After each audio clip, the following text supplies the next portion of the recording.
Good evening. I hope this finds you well. We are, oh gosh, how far are we in? I think we're on day 5 of the, oops, what's it saying to me? Follow and receive. Yeah, okay, that's fine, thank you. We are on day 5 of the 7-day singing challenge, and I'm thrilled that you are still with me. Congratulations on getting this far. Really awesome of you to have done so well so far. So, hi John, how you doing? So this evening, what I'd like to talk to you about is the importance of self-awareness. So how does it sound? How does it feel? They are our number one guidance, if you like, or compass for what's going on with our singing. So how do you do that? Okay, so obviously we can record ourselves and we can listen back and we can listen to how it sounds compared to how it felt when we were singing it. If it sounds good, it probably felt good. If it sounds not great, it probably didn't feel great. That's fine. So then what do we do with that information? So then we have to go on a bit of a quest to try and figure out what's going on. Now, this is where I would encourage you to be very brave, because looking in a mirror is going to be another very, very useful diagnostic tool for us. And what you're looking for is habits of use. So, for example, as you go higher, do you start doing this? Do you start lifting your chin? Do you start jutting your chin out? Are you looking up and to the sides? Are you lifting up as you go higher? Because these are all things that indicate that you're not supporting your voice enough with your breath. And they are indications that you're going to have problems, especially as you go to the higher notes in your register. Okay, so I know it's uncomfortable looking at a mirror, I know that. Here is a little tip for you. Don't look in your eyes, look at yourself like a shape. So, you know, you could start by looking at what's your chin doing. If your chin starts going up, and look at my mouth, they're getting tense. That tells me, okay, I've got tension creeping in, my neck is getting tense. In fact, mine's gone red just doing that. You know, if your eyes are looking up, and you start lifting up, look at all that tension creeping in. That's telling us that we've also got to work on our psychology of higher notes. Because if I'm thinking up and I'm lifting up, that tells me that I've probably got a bit of a fear of higher notes as well. So what can I do when that happens? So if I'm looking in the mirror and I'm aware of this going on or that going on, jutting out, I can really start consciously trying to break those bad habits, okay? So what am I going to do with that? I'm going to actively be conscious before I sing a note. What is my posture doing? Am I standing up straight? Am I in alignment? And if you need to, you go to the wall and you press up against the wall and you make sure your back is nice and straight against that wall. Number one, if you're starting to do that, you consciously look down. You know, if you need to look at your hand and imagine you're holding lyrics, that's fine. Or in fact, put lyrics on a music stand in front of you and consciously dip your chin and look down. Now you only have to feel the difference. If I look up, feel all those muscles there. I mean, you can even hear it. Listen to me speaking. If I go here, that gives me a lovely free mobile larynx, okay? And that's what we want. What else can I do if that's happening? I can look left, I can look right. Now, don't just do this automatically. Again, bring your consciousness to this, bring mindfulness to it. If you're looking left and right and then you suddenly get to a note that's a bit more difficult and you stop looking left and right, be aware of that. That tells you that that note is a little bit sticky. What often happens is people start looking left and right and then they get to a hard bit and they stop looking left and right. That means you're anchoring here with tension to hit those notes. So being aware of that, don't allow yourself to stop. Keep that movement going, nice and fluid, nice and smooth. Another thing you can do in your practice of your scales to check for any tension. We talked about this before, but you can put your fingers in your mouth, just singing a 5-note scale or an arpeggio, anything like that, putting your fingers in your mouth.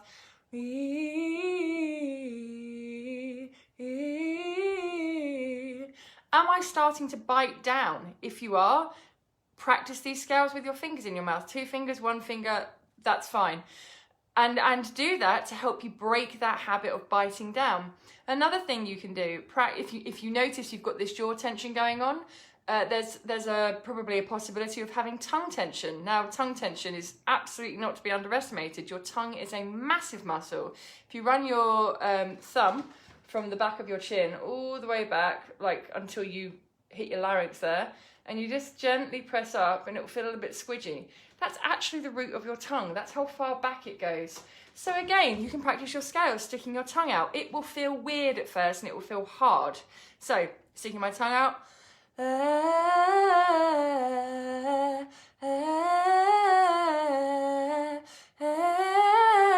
It will feel hard, but just keep consciously sticking your tongue out, and that will free your larynx up. And again, when you're doing these things, if you are biting down, if you are looking up, if your tongue is tight, it all comes back to making sure you are supporting with enough breath pressure. So all the time when you're doing this, it always comes back to breathing and posture, and making sure that once you've got these diagnostics working and you've diagnosed any forms of tension, that you're then consciously working on breaking those habits. Those habits took a long time to create. They're going to take a lot of attention and care and time to break them. Okay, so that is today's coaching done. Right, moving on to questions. Hi guys, hi Rita. Hi John, I've said hello. Hi Mari. Yes, I am feeling much better, thank you. Early night hot bath did the trick, which is really nice, because I wasn't, it was going to go either way. I had the real headache last night and I was feeling a bit temperatury, but yes, nice sleep, all good. Right, so this takes me on to then today's question. So, oh guys, if you're here, shout out, how are you getting on? Are you still enjoying it? How's the day gone? Anything you're stuck with? Anything you want help with? Shout out. Right, so here we go. Here is today's question from the beautiful John. He's going to start blushing now. So you've been working on using the different levels of breath in the song. It's interesting as it really changes it. Yeah, it's absolutely fascinating, right? And very surprising. I've always found that it's very, very surprising that something as simple as the amount of extra air I add into the sound can make a huge difference. And not just to the sound, but to the feel of the song, to the intimacy of the song. Right, so how do you get the right balance between breathy and soft? That's an interesting question, and what's interesting about it is how that question actually could be interpreted, because how do you get the right balance between breathy and soft? Now, to me, I would be using extra breath or extra air to actually make my sound soft. So I'd actually have to ask you to clarify that a little bit for me, John, because for me, if I want something to be soft, that's when I will add extra breath to it. So I wouldn't be looking for a balance between breathy and soft. I would be using my breath to make something soft. So maybe give me a little bit of clarification on that. Rita, what are you saying? Really enjoying working on the song. Awesome, that's great news. Good, I'm glad you're enjoying the sound you're making, John. Right, okay, now, what else are you going to say? Oh, is it okay to remove words from the song to help with the delivery? This totally depends on where you are as a singer. If you were coming to me and you were about to audition for a lead part in the West End, no, they won't let you remove the words to. They won't let you do anything with the words in a song to make it easier to deliver. If you are coming to me as a singer and an artist in your own right, I would say absolutely. You can. It's your job to bring your own interpretation to a song. Why? Because it's the difference of, okay, if someone has, all right, I'm gonna look at one of, a Picasso piece of art, right? And I'm gonna copy it, or I'm gonna look to do my own version of on something Picasso has done. Now, why? There are some people, it's the job of a professional musical theatre singer to recreate a song as it was written, to be truthful to that version, that the writer's brief, the writer's interpretation, the director's interpretation, and to sing it as close as possible to how it was meant, as it was written, because you as a musical theatre singer are a tool of the theatre. You aren't there to be an artist, you are there to be an actor, to occupy a role. Now, that means I would be looking at my Picasso, and my job is to recreate it as perfectly as I possibly can. Now, if you're not doing that and you're approaching music as a singer / artist in your own right, it's your job to bring yourself to that. Because who wants to see my copy of a Picasso, right? Who wants to hear my interpret, or you know, my trying to imitate Karen Carpenter or Whitney Houston or whatever else, because I'll never be able to. So this is where I'd say, if you feel that you want to change the lyrics, just be mindful of the story, because if it doesn't affect the story and you're not ruining the narrative, go for it. And don't be afraid to ask for feedback. You know, don't be afraid, even your own feedback. Don't be afraid to record 1, 2, 3 different versions. Listen to them back. Trust your own ears, because first and foremost, as a music lover, you guys are, you know, you yourself are listeners. You know what sounds good. You know what sounds rubbish. If you like it, that's enough. Trust that you like it. Trust that you're happy with your own version. That's fine. I'm really glad you like the visualization exercise. Yes, I really like that too. And what I'd say on that is just keep going with it, because again, think of this stuff is all like going to the gym. You know, I might go to the gym and have one great, fantastic session and then not go again for 3 months. Well, that one great, fantastic session isn't going to do anything if I've then not been adding to it. The more that you build these things into your belief system, into your routine, the better the results you're going to get from them. Really enjoy working on the song, noticing the difference with the breathing. Awesome, yes. Oh, okay, John, I totally understand. Okay. Yeah, absolutely, John. Gotta. Yeah, totally. You can totally do that. That's fine. Right, John. So, Rita, that's really interesting you say that, because yes, absolutely. I mean, most people's ears need training. So what I'm thinking I might do tomorrow or Sunday is actually do like a masterclass of listening to a track, probably a Whitney Houston track because I love her, or maybe a bit of Aretha Franklin, something like that, and actually teaching you how to listen to what singers are doing and how they're doing it, so that you sort of up your education level in terms of our ears and what we're listening to. Right, John. Yes, absolutely. So, this is where language is very, very important, because soft to me, well, actually, John, you're bang on the money in terms of musical, like classical definitions, because piano means soft, right? That to me means quiet. So yes, of course I can sing quietly without being breathy, absolutely, and you are bang on the money. So how do you differentiate between, is it just quiet or is it quiet because it's breathier? Practice, John, listening to your ears. So, you know, you start off by being very assured that you've got the tone right. That's number one. I am at a place where I confidently know if I want to create a sound that's like my number one breath pressure, so coming straight from my speaking voice, and I just go, hey, hey, hey, hey, hey.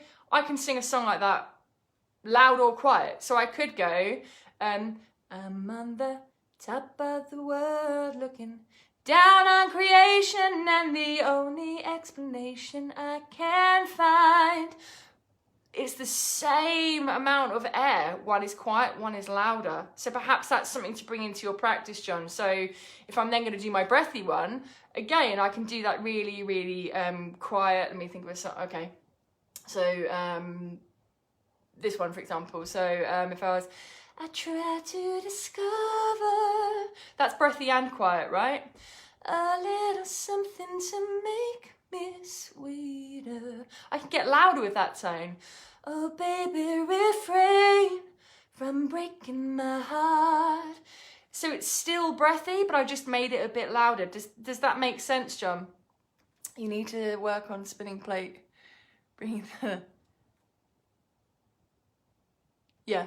Okay, John. Okay, I've got a clap from you, so I'm going to assume that makes sense. So that's probably the next level of your practice with that, John, is that recording and making sure that...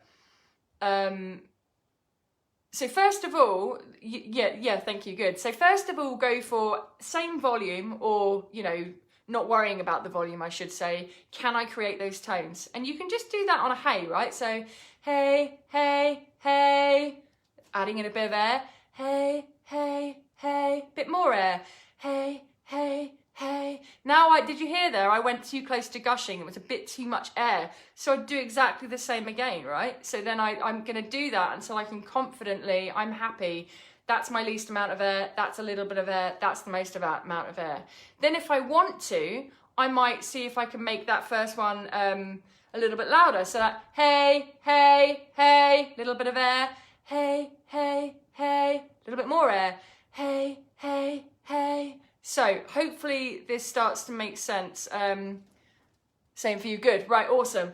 Now, again, remember the context of this. I mean, this is a very clinical way of thinking about using breath pressure. When you listen to an artist like Whitney Houston and that example I gave you guys, which was I Have Nothing, or, you know, any one of her kind of ballads from The Bodyguard, she's not sat there thinking, right, I'm going to be using my breathiest tone for this verse. That's what I'm going to do. I'm going to use my breathiest tone. She's not doing that. She's connecting to the emotion of the song. She's connecting to the lyrics, and her voice is responding to how she's feeling. What we're after doing is building the tool set within us so that when we let go and we allow our emotion to take over and our storytelling to take over, when our brain says, oh, or our heart says, I should say, I want this to be emotive, I want this to be delicate, that our brain knows what that means. Now, the way singers like Aretha Franklin, Whitney Houston, the reason, in my opinion, they do this so effortlessly and seamlessly, think about how they grew up. Now, that tradition of church in America, we talk about it all the time in popular music, but there's a difference between talking about it and really understanding it. You've got to remember, Whitney Houston's mother formed the backing group of Elvis and Aretha Franklin. Her cousin was Dionne Warwick. Can you imagine the music that this girl was brought up with from that big? And they went to church. They didn't just go and sing in church on a Sunday. You only have to listen to some of those gospel choirs to know the level. I mean, can you imagine the level of the choir that was run by Aretha Franklin's backing vocalist? It's just insane. And that's what these, these American, traditionally speaking, we think about them as black singers. This is what they grew up with. The church choir wasn't just something they popped along for one choir practice in the week and then singing on a Sunday. It was a lifestyle. It was a way of life. And I've talked about this before, that learning to sing by mirroring, by being in that world. Whitney Houston wouldn't have had to have thought about that. She'd have learned literally by that osmosis of listening to these women and men create those sounds. And that's what she'd have just done naturally. So for the rest of us mere mortals who weren't brought up in those kinds of scenarios, what we're doing is empowering ourselves, and we are kind of supercharging our practice with awareness and knowledge and understanding. So what we're doing is we're building in these tools. It's just like an artist, right? Having a palette of colors. We want to have as rich a palette as we possibly can have. I don't just want to have red, green, blue and yellow. I want to have this wide variety of all these different colors, different shapes of brushes, and that's what makes songs really exciting. And that's why when you listen to these kinds of singers, they blow you away, because they're almost, it's like an amazing chef. Before you've blinked and they've thrown something else at you, you're listening, oh wow, it's changed your wow, and you're on this amazing roller coaster of sound with these guys. That's why it's so exciting. So what we're after doing is increasing that tool set, and that's what this is about. This is about, when you look at a song, I can cognitively think, right, I want more intimacy in this. How can I do that? Because sometimes we do want to be, as much as we want the magic of just standing there and it happens, but that's very rare. I mean, even when we talk about professional singers, of course they rehearse. Of course they think about what they're doing. Of course they listen to a recording and go, could that be better? What could I do to make that better? And I mean, I'll give you an example of this. Oh, sorry, Rita, what you're saying. I think I make mistakes because I'm overthinking. Yeah, Rita, that's going to bring me on to my conversation, my coaching tomorrow. Comparison. I cannot tell you how many singers I have worked with who have been destroyed by being a part of like a year group, a theatre group, or guys and girls who've gone to BIM, and it's really screwed them up because of what we're talking about there. We will get to that. Yeah, we'll get to that tomorrow. We'll do a whole thing on that tomorrow. So back to what I was prattling on about. What we're doing is we're building into our toolset choice, and that's what you always want as a singer: choice. When you're stuck, when you're in trouble, it's when you don't know what you're doing, and then you don't have power to change it. I'm going to give you an example. I did a session in London many years ago, and I was working with a producer who was a self-taught musician. You know, amazing musician, incredible ear. Brilliant producer, who was actually one of Gabrielle's producers at the time.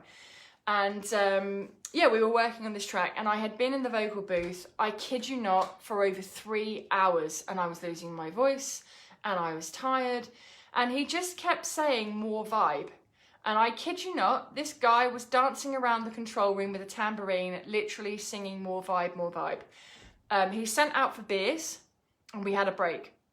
And I ended up on the roof of this very, very famous recording studio in London, essentially having a breakdown. Thankfully, one of the members from my band came up to see me to make sure I wasn't considering chucking myself over the edge of the building.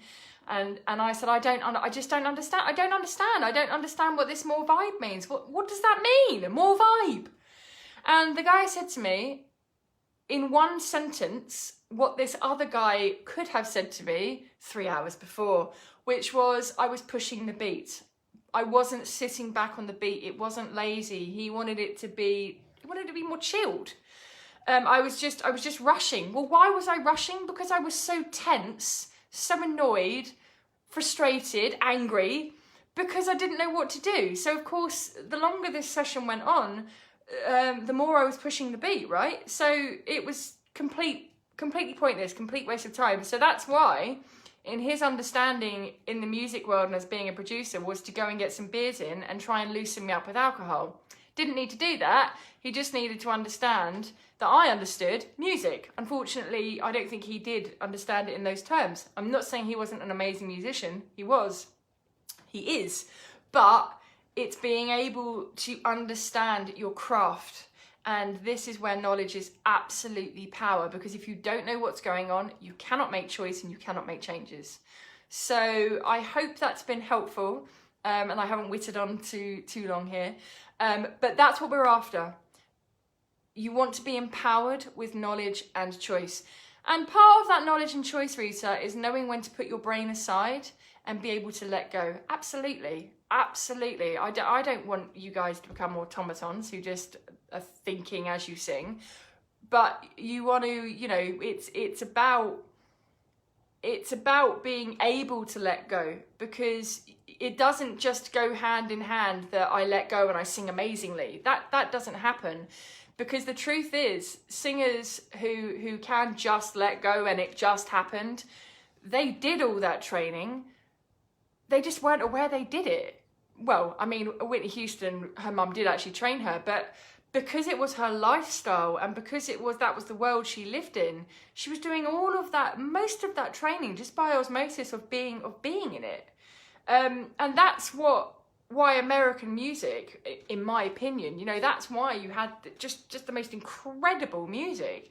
And it's not just that kind of gospel or funk or, you know, R&B scene. That's what the country was as well. You know, country music, it's amazing. If you think about where it comes from, it's not surprising. You know, music used to be entertainment. We didn't used to sit here with our head in iPads and phones and screens and sing because we had egos. You know, people, because they had nothing else to do. So Cousin Joe would whip out his banjo and someone else would get a violin out and off they'd go. And that's how musicians learn. That, you know, that osmosis of being around it. So if you were lucky enough that you were surrounded by an amazing, awesome scene of musicians, then of course you were learning from the very, very best. Just because it wasn't a formal education, that's how they learn. So, as I say, I hope that's been useful. Luckily for you, John, I'm not going to talk all day. Yes, so I shall see you guys tomorrow. So it will be, does 7 o'clock work for everyone tomorrow? Is that okay for you guys?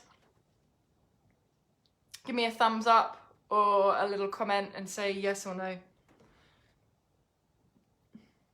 Okay, well, I'll assume it's 7 o'clock unless anyone tells me that that's, yeah, okay, cool. Unless that's a tricky time.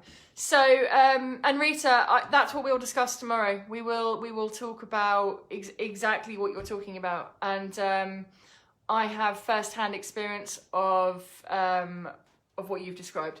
So, yes, we shall resume this tomorrow. Take care, guys. Have a fantastic evening. And thank you for your well wishes. And yeah, see you tomorrow.